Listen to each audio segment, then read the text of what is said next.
Halo, salam sehat untuk kita semua. Masih di channel Belem, Belajar Lempeng bersama Uti Sera. Di video kali ini saya ditemani oleh dua orang bersaudara, yaitu Ibu Herni dan Ibu Darti. Mereka akan membagikan pengalaman mereka mengenai apa itu Samubarang Tinulis.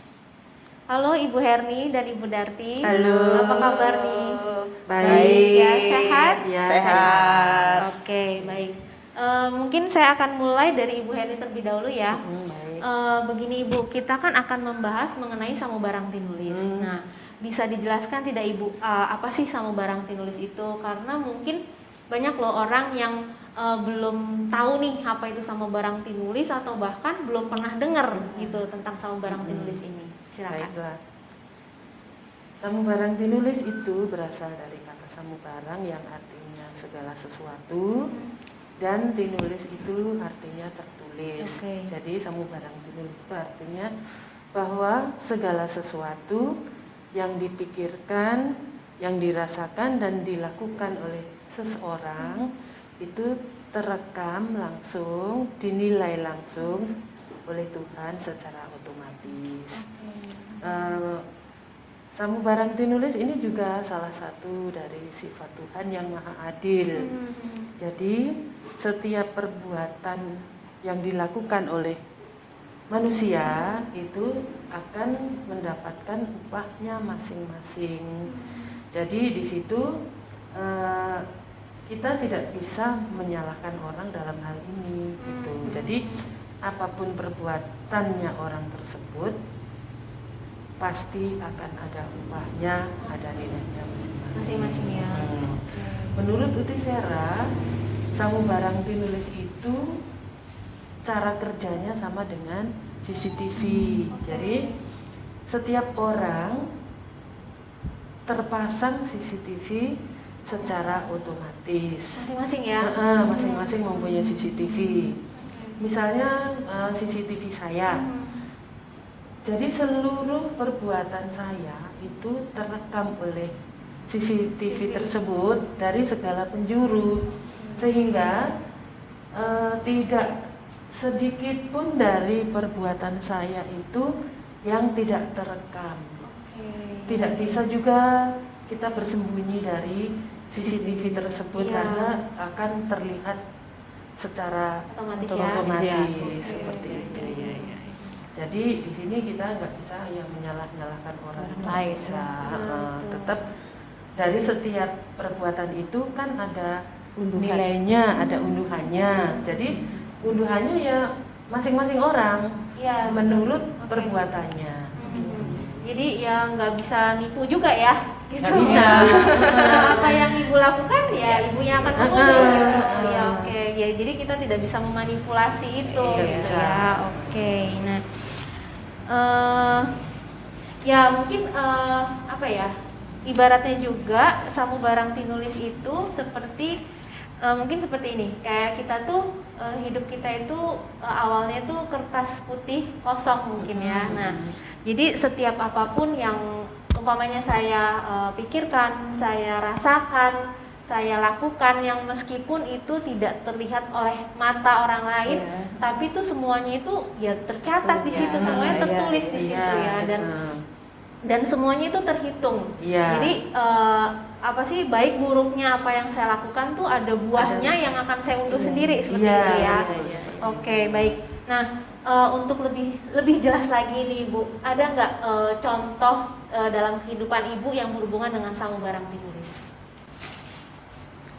Pengalaman saya yang berhubungan dengan samubarang tinulis itu adalah pada suatu hari saya dikecewakan, saya tersakiti oleh seseorang, sebut saja dia itu adalah si A. Dari rasa sakit hati, dari rasa kecewa itu ternyata berubah menjadi dendam. Ya karena namanya dendam ya. Kadang-kadang melihat wajahnya itu akan lebih parah. Mendengar namanya saja saya itu nggak mau gitu loh. Kalau ada teman yang namanya sama, saya panggil dengan nama lainnya. Dari situ, dari rasa-rasa dendam itu, sehingga saya kok jadi menyalahkan Tuhan. Padahal kan di sini Tuhan tidak pernah memberikan cobaan ya. Tuhan tidak pernah mencobai saya. Tetapi semua yang terjadi itu karena pasti ada kesalahan saya. Jadi setelah saya tahu adanya samubarang tinulis, lalu saya menyadari bahwa semua perbuatan saya itu ada akibatnya yang harus saya tanggung, yang harus saya bayar. Seperti itu. Jadi apakah rasa dendam itu masih ada sampai sekarang? Kalau sekarang rasa dendam itu sudah tidak ada ya. Kalau rasa dendam itu sih sudah saya lepaskan pelan-pelan ya. Memang tidak mudah melepaskan rasa dendam karena setiap kali saya mengingat namanya, rasa dendam itu muncul kembali, itu sama saja artinya saya itu minum racun. Namanya minum racun, racun itu pasti akan mematikan. Saya tidak mau mati dalam hal ini, maka saya harus gimana ya? Saya harus melepaskan itu pelan-pelan. Saya harus bangkit. Saya harus mampu untuk apa ya? Setiap kali saya mengingat rasa sakit hati itu, saya harus mengingat pada samubarang tinulis. Kan saya sudah tahu ini samubarang tinulis, bahwa semua perbuatan saya itu nanti akan saya undur sendiri ya. Jadi saya pokoknya berusahalah bagaimana caranya supaya saya bisa melepaskan dendam itu secara pelan-pelan. Karena kalau saya menyimpan dendam berlama-lama itu akan mengganggu kesehatan jiwa saya dan juga otomatis akan mengganggu pada tubuh saya. Ya tapi memang sulit sih Bu untuk membuang rasa dendam itu ya. Karena ya saya juga mengalami gitu. Ketika ada rasa dendam itu pasti pengen rasanya tuh paling tidak lihat atau ngebuat orang yang menyakiti saya tuh ngerasain loh apa yang saya alami gitu. Kan seperti itu ya. Saya juga ingin balas dendam gitu ya. Saya ingat sakit hati tuh saya pengen balas dendam gitu. Pengen supaya orang itu ngerasain gitu ya. Gimana sih rasanya saya Iya. Tapi sih dengan kita mengerti samubarang tinulis ini itu kan lebih mengerti kalau Tuhan itu ada gitu ya, dan Tuhan itu tahu, dan Tuhan itu adil gitu. Jadi apapun yang saya lakukan tuh akan saya undur sendiri gitu loh. Saya menyadari lah. Secara otomatis kalau saya selalu mengingat di situ kan, ya itu tadi sudah dikatakan di depan bahwa akan saya undur dan saya tidak mau Tuhan yang buruk. Iya betul. Nah tadi kan Ibu ada bilang juga nih dengan rasa dendam itu mempengaruhi jiwa dan kesehatan fisik Ibu ya. Nah itu bisa dijelaskan Ibu. Kalau yang untuk kesehatan jiwa, saya kan memiliki sifat-sifat yang buruk dan itu memperparah sehingga tambah buruk karena dengan adanya rasa dendam itu kan pasti pinginnya itu membalas tadi ya. Kemudian itu saya lampiaskan. Saya lampiaskan kepada orang-orang yang ada di sekitar saya, terutama mereka yang anak-anak gitu loh. Yang jadi tidak berpower mungkin. Jadi saya di situ menjadi lebih galak, saya egois gitu, saya maunya menang sendiri, pelit seperti itu tuh sifat-sifat saya yang saya miliki buruk, Iya. sehingga dengan adanya rasa dendam itu menjadi semakin Buruk. semakin Oke. buruk. Tapi dengan adanya saya memahami Samubarang Tinulis itu, ya saya menyadari kok saya menjadi seperti ini. Iya, Kemudian oke. pelan-pelan karena ada penyadaran tersebut, sifat-sifat buruk tadi lama-lama Terkikis bisa ya. terkikis, bisa menjadi lebih memaklumi lah, memaklumi setiap perbuatan orang. Kan setiap orang punya kelemahan yang Masing-masing berbeda-beda. beda-beda. Jadi di situ saya timbul rasa bisa memaklumi si A, Oke. si B, seperti Ya, itu. oke. Nah, kalau dari segi kesehatan Ibu? Kalau dari segi kesehatan, saya memang kan sejak kecil ada asma. Oh, oke.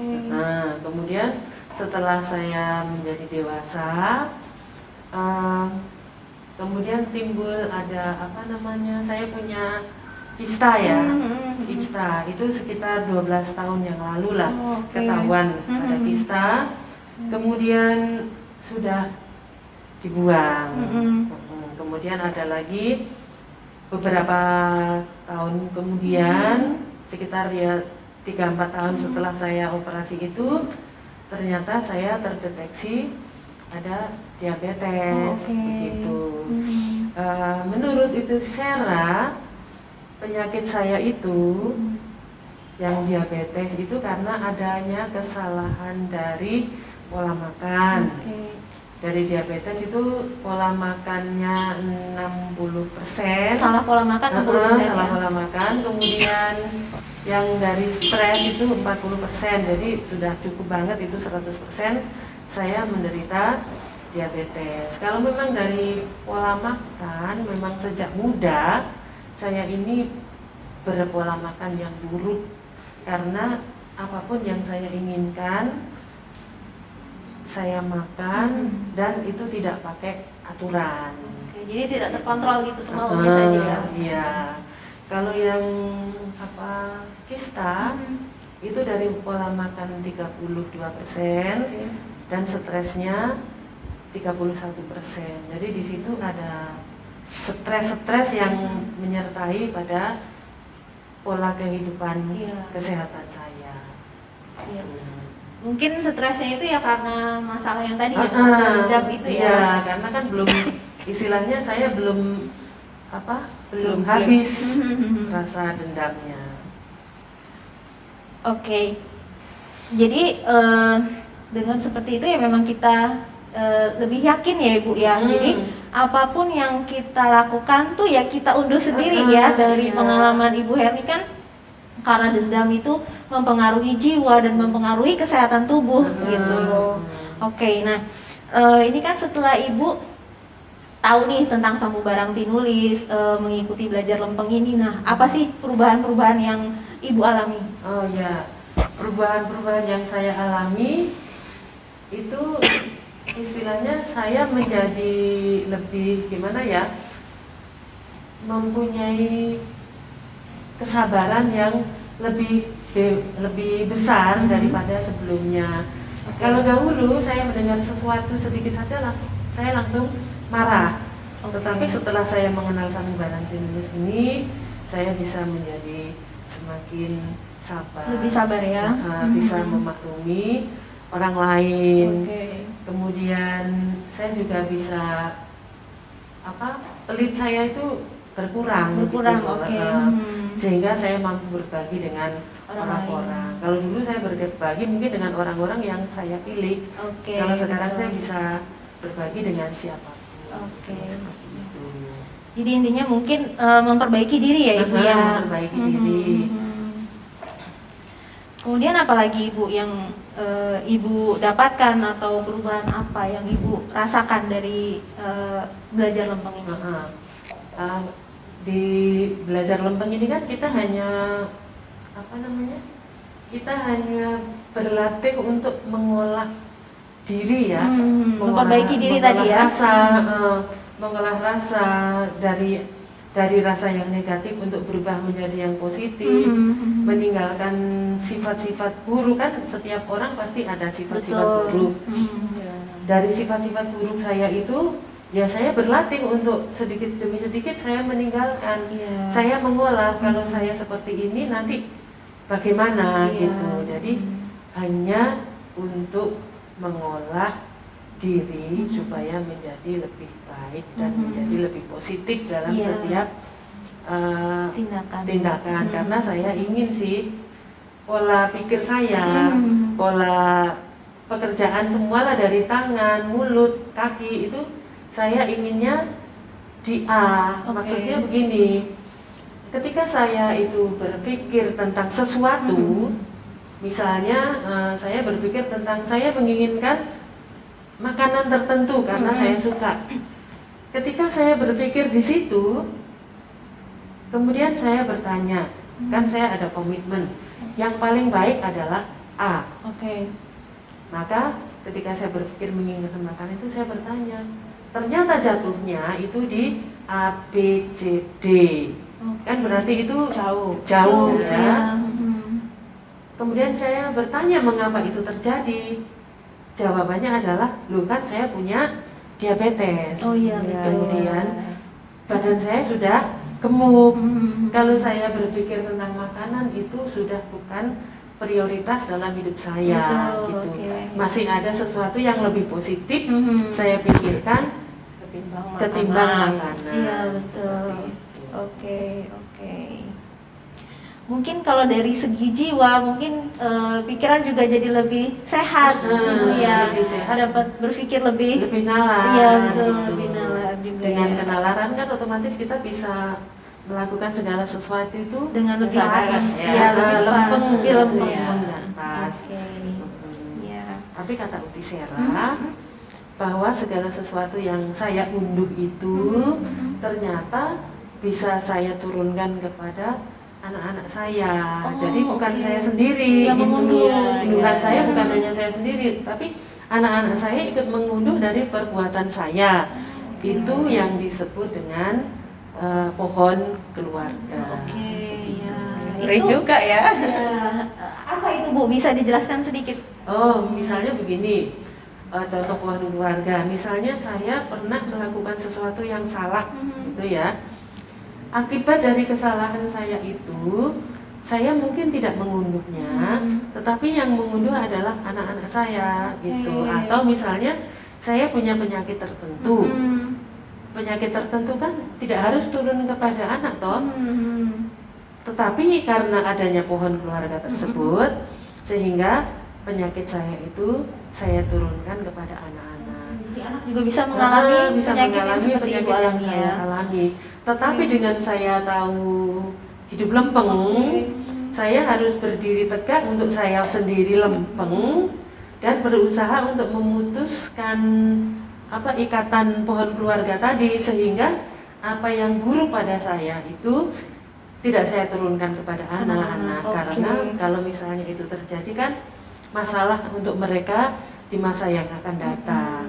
Tetapi bukan hanya saya sendiri yang harus memutuskan mata rantai itu, anak-anak saya juga harus memutuskan untuk mereka sendiri supaya mereka tidak dapat dari saya, tetapi mereka berdiri sendiri. Jadi kalau ada sesuatu yang terjadi pada mereka itu karena kesalahan Mereka sendiri. Dan itu pun akan terus seperti itu sampai ke anak-anak cucu. Jadi harapan saya yang berhubungan dengan pohon keluarga ini, anak-anak saya pun tumbuh kesadaran untuk mau hidup lempeng, supaya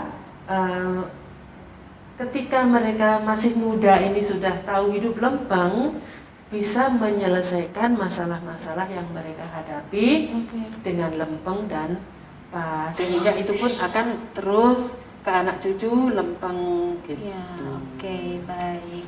Ya, baik. Sebelum kita melanjutkan, berikut kita akan menyaksikan video dari Utisera mengenai Samubarang Tinulis.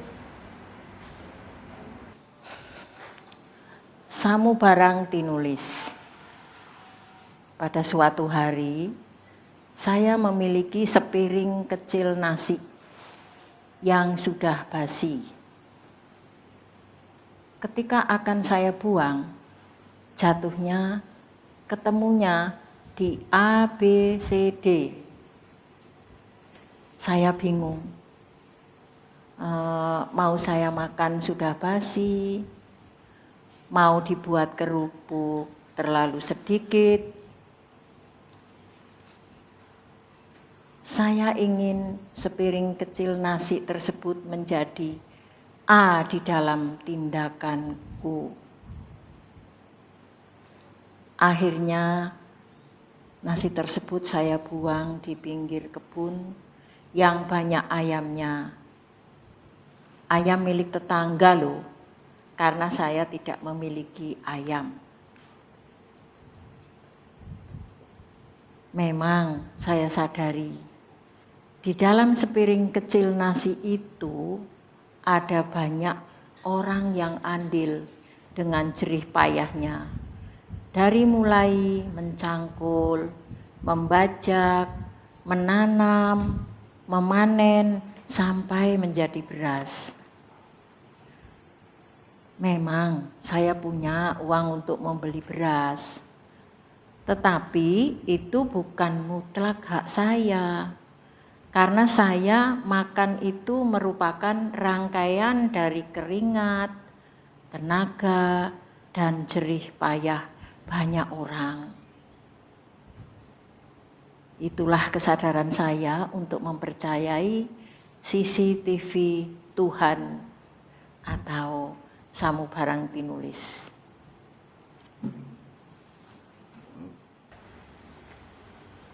Baik, itulah tadi adalah contoh Samubarang Tinulis dari Utisera. Nah, sekarang saya mau ke Ibu Darti. Kita kan tadi sudah mendengarkan penjelasan dari Ibu Hernia. Nah, mungkin ada yang mau ditambah tidak dari Ibu Darti? Ya, apa yang sudah dikatakan Ibu Mbak Herdi tadi udah cukup jelas ya.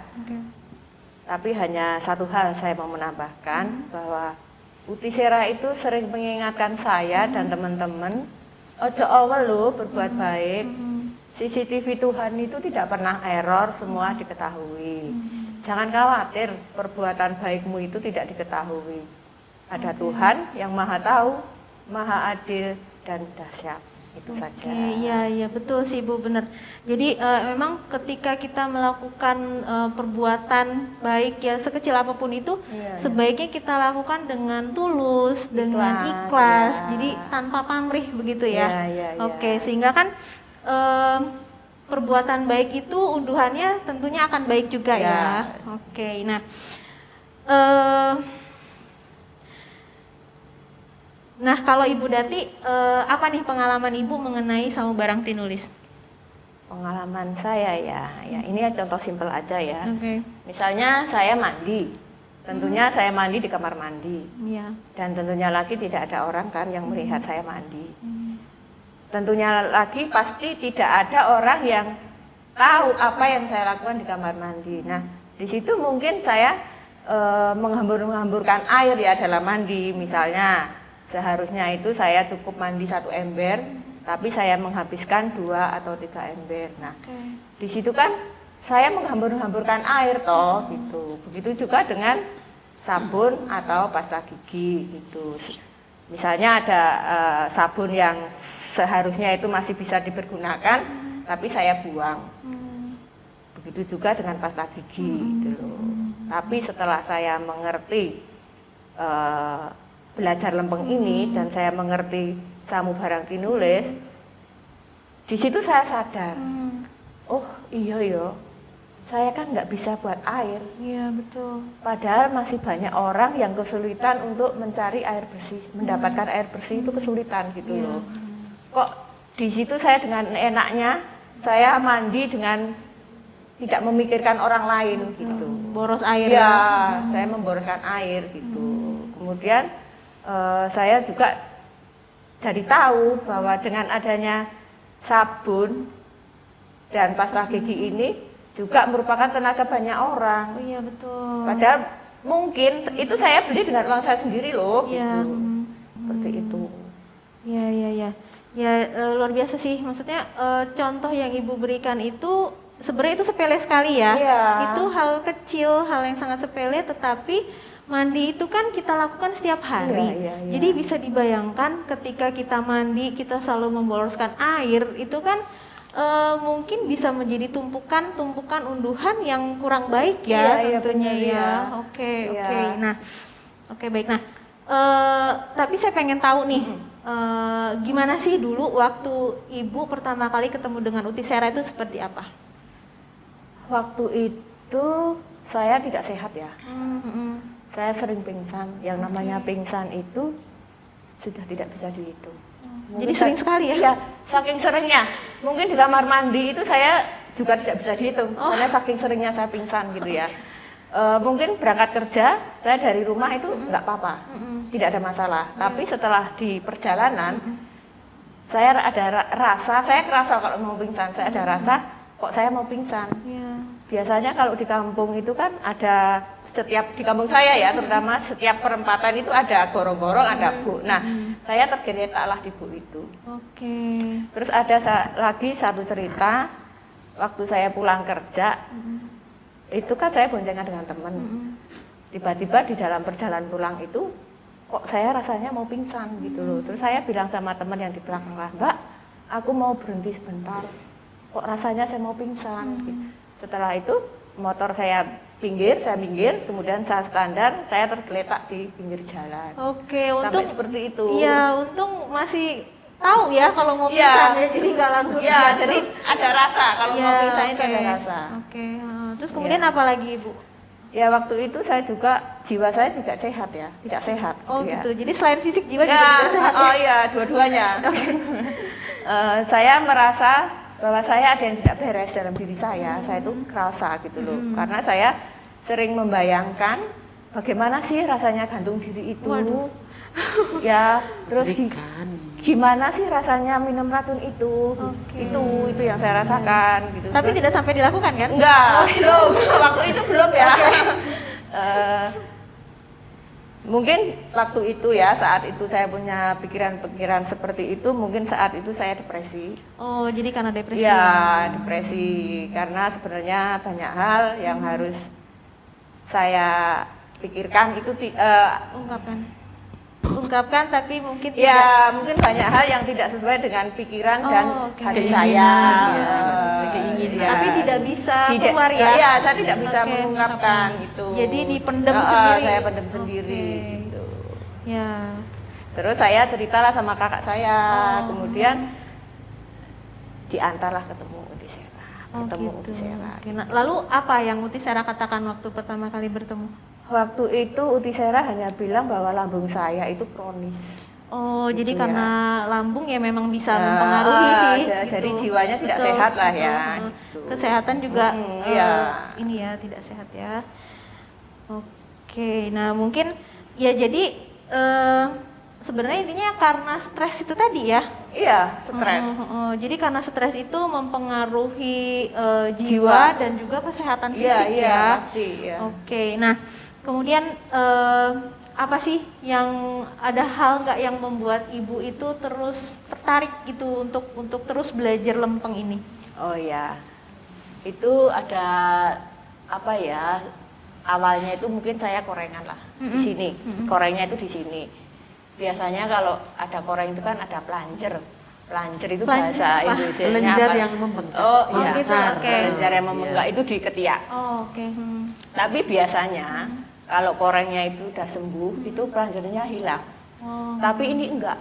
Pelancer ini justru semakin besar dan keras gitu. Oh, Nah, kira-kira antara 2 minggu sampai 1 bulan itu pelancer ini rasanya itu perih, ngilu, ngenyut gitu loh. Oke.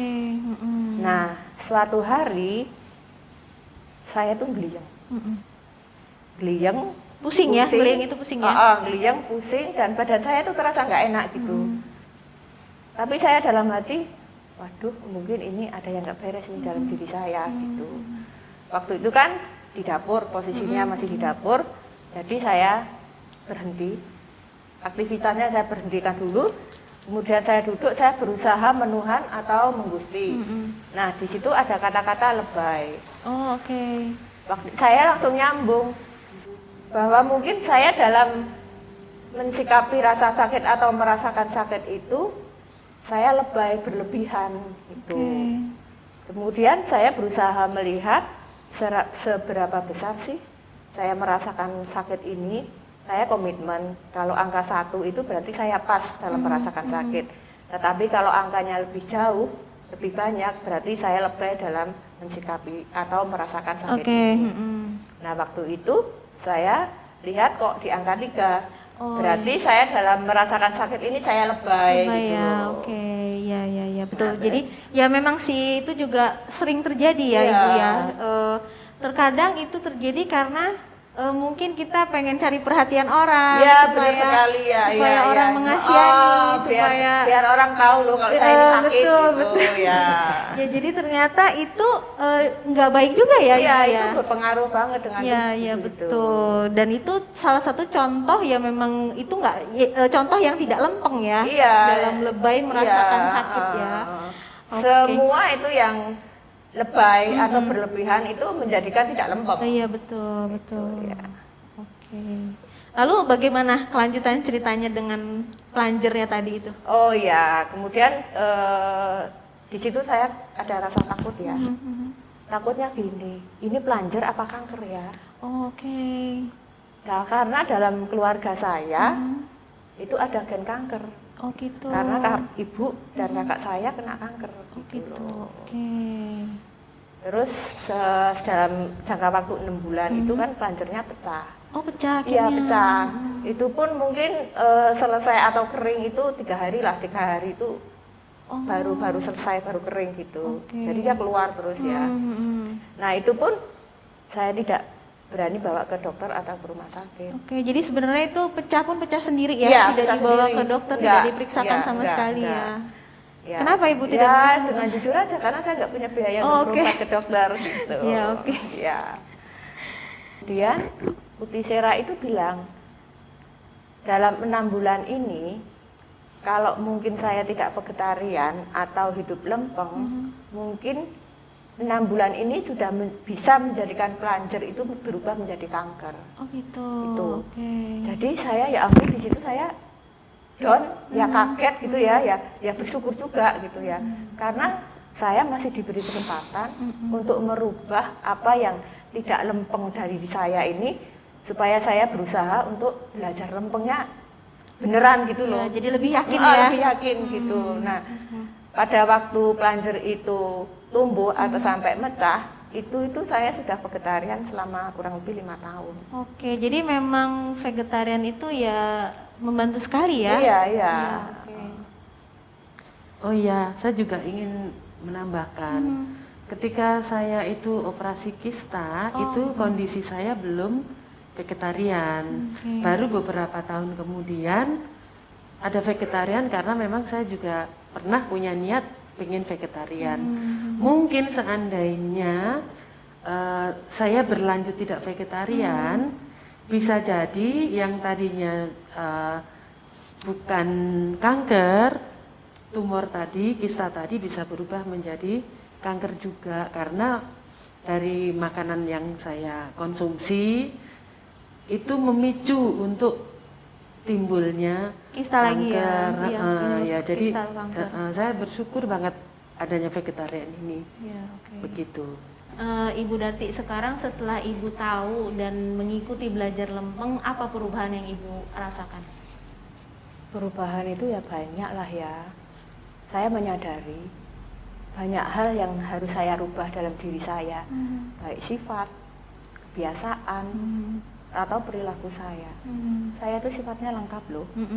Ada marah, ada mangkelan, ada mutung, juga ada egois, sombong, lengkap. Iya. Ya, di situ saya belajar untuk, misalnya ya, saya menghadapi masalah atau saya marah lah. Mungkin dalam 1 hari itu saya marah 5 kali. Nah, di situ saya mencoba belajar, besok saya paling tidak marah 4,5. Jadi berkurang ya? Ya, berkurang. Kemudian besoknya jadi 4 dan seterusnya. Tapi itu juga butuh perjuangan loh, nggak mudah. Karena itu ya merubah sifat yang sudah mendarah daging mendarah ibaratnya. daging dalam diri saya itu sedikit demi sedikit berubah dari yang bengkong untuk menjadi agak lempeng saja. Iya. Itu sudah membutuhkan perjuangan. Betul, betul. Apalagi Ibu yang Kemudian Ibu rasakan? saya tahu toh apa itu sama barang tulis. Mhm. Kok rasanya eman-eman ya? Mhm. Kalau dengan sengaja atau dengan sadar melakukan sesuatu yang tidak baik atau tidak lempeng, itu rasanya kok eman-eman gitu loh. Karena kan semuanya saya sendiri yang harus mundur gitu. Betul. Mhm, mhm. Ya, kemudian saya jadi tahu Mhm. yang dulunya itu mungkin saya tidak tahu apa-apa. Ya sedikit demi sedikit banyak tahulah Oke. apa itu hidup lempeng gitu. Dan saya bisa mengerti bagaimana saya harus bersikap dengan orang, Oke. bagaimana saya harus bersikap dengan yang pas dan lempeng dengan orang. Itu yang mungkin lebih susah ya. Mhm. Terus bagaimana saya menghadapi masalah gitu. Oke, ya, ya, ya. Ya. Mhm, Karena ya. kan selama saya masih hidup, masalah itu terus-terusan atau tidak Iya, akan betul. pernah berhenti. Nah, kalau saya tidak tahu pegangan, tidak punya pegangan, ya mungkin saya dalam menghadapi orang atau dengan menghadapi masalah itu ya mungkin banyak hal yang tidak pas. Mungkin saya dalam bersikap tidak pas atau malah justru tidak lempeng. Mungkin dalam hal bicara, mungkin saya bicaranya juga ya tidak lempeng dan sebagainya gitu. Nah, kalau misalnya saya menghadapi orang tidak lempeng, itu bukan hanya saya yang kena ibaratnya racun, tapi yang saya sikapi juga mendapatkan racun gitu. Iya, oke. Bisa dibayangkan kalau setiap menghadapi masalah, setiap menghadapi orang itu yang saya dapatkan racun. Oh iya betul. Berarti Imbasnya kan, ke diri sendiri iya, ya. berarti bagaimana tubuh saya? Iya betul, betul. Dan mungkin dalam menghadapi masalah bisa mendapatkan solusi yang tepat Iya. ya, solusi yang pas gitu Ya, ya. kadang-kadang kan kita memberikan solusi itu juga tidak Ya, pas ya. gitu loh. Oke. Ya, tapi menarik sih yang tentang sikap ya, bagaimana kita menyikapi orang lain. Itu memang ya saya alami sendiri gitu loh. Bagaimana saya menyikapi ya contohnya anak lah ya yang paling gampang dan yang ketemu gitu setiap hari.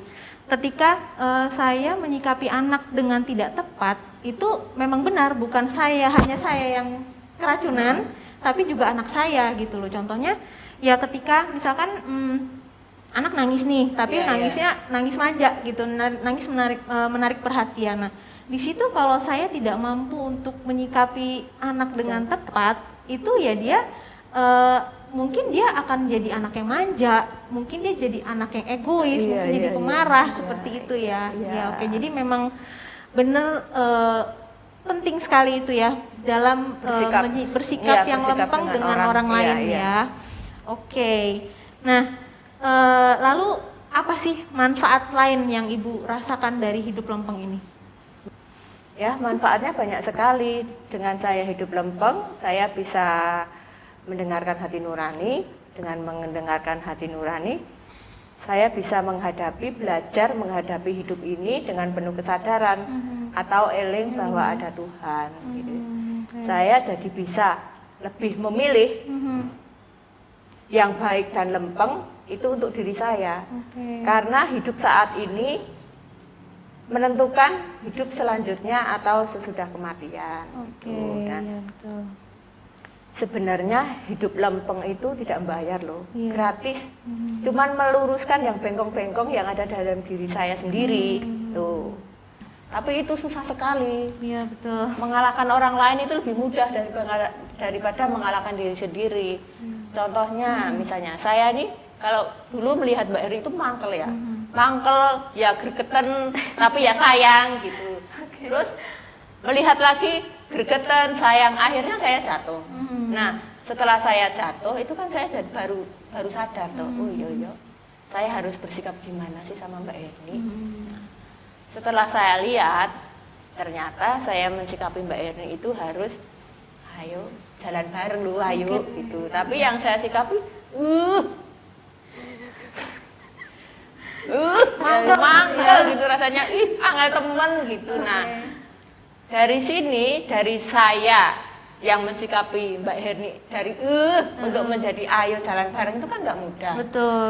Nah, Saya tinggal milih, kalau saya memilih ini berarti saya nggak lempeng, kurang lempeng, tapi kalau saya memilih yang ini berarti saya lempeng. Nah, kalau misalnya saya tidak mampu bersikap seperti ini di tengah-tengah, itu juga saya harus sadar bahwa itu pilihan saya. Iya, betul. Tuh. Ya, jadi intinya memang setiap perubahan itu memang butuh perjuangan ya. Iya, iya, Gitu. Memang tidak perjuangan, mudah, iya. tapi itu pasti bisa dilakukan. Iya, iya, pasti. Oke. Kalau memang kita benar-benar ingin hidup lempeng. Nah, kemudian saya bersyukur loh. Iya. Saya bersyukur sekali ketemu Uti Sera dan ikut bergabung dalam film ini ya, belajar lempeng. Karena saya masih diberi kesempatan loh, Betul. dari yang saya tidak tahu apa-apa menjadi lebih baik, lebih tahu apa yang harus saya lakukan. Mungkin juga merubah sifat-sifat saya yang tidak lempeng menjadi lebih lempeng sedikit lah. Iya, Belum agak lempeng lah ya. belum lempeng benar Iya, enggak. iya. Karena itu apa Masih ya, proses, prosesnya masih betul. banyak, masih panjang gitu. Ya, ya ibaratnya kita masih terus belajar Iya, ya, belajar ya. terus untuk Yang namanya belajar jatuh itu kan biasa, Biasa, ya. betul. Yang penting kita jangan putus asa atau ngutung, ya jatuh Terus bangkit dan lagi. iya, jatuh dan jatuh lagi itu kan kesalahan saya Oh, gitu. ya, yang penting Oh, kita bangkit, bangkit lagi. lagi, ya. Oke, baik. Ya. Baik, terima kasih Ibu Herni dan Ibu Darti atas ceritanya. Tadi banyak yang bisa kita ambil mengenai apa itu Samubarang Tinulis sehingga kita jadi lebih paham dan lebih mengerti. Iya. Oke, ya. Boleh nggak saya nambah, Mbak? Sedikit aja. Boleh, silakan. Itu loh, saya bersyukur banget kepada Tuhan terutama karena masih memberikan saya kesempatan sampai hari ini saya masih bisa berada di sini. Iya. Begitu juga saya berterima kasih karena sudah mengenal Uti Sera, karena dengan saya mengenal Uti Sera itu saya bisa belajar hidup yang lempeng sehingga saya paling enggak hidup saya itu bermanfaat lah untuk paling enggak untuk diri saya sendiri. Kalau misalnya saya belum bermanfaat untuk orang lain, itu saja. Oke, jadi hidup lebih berarti. Iya. Iya. Oke, baik. Ya. Jangan pernah merasa rugi untuk setiap perbuatan baik yang kamu lakukan. Karena sekecil apapun itu, semua terlihat, tercatat, dan terhitung. Dan akan tiba saatnya kita akan mengunduh dari apapun yang sudah kita lakukan. Sekecil apapun perjuangan kita untuk hidup lempeng, pasti ada energi positif yang akan membantu, mendorong untuk semakin mengerti yang lempeng. Sampai di sini cerita kami mengenai Samubarang Tinulis. Salam sehat untuk kita semua.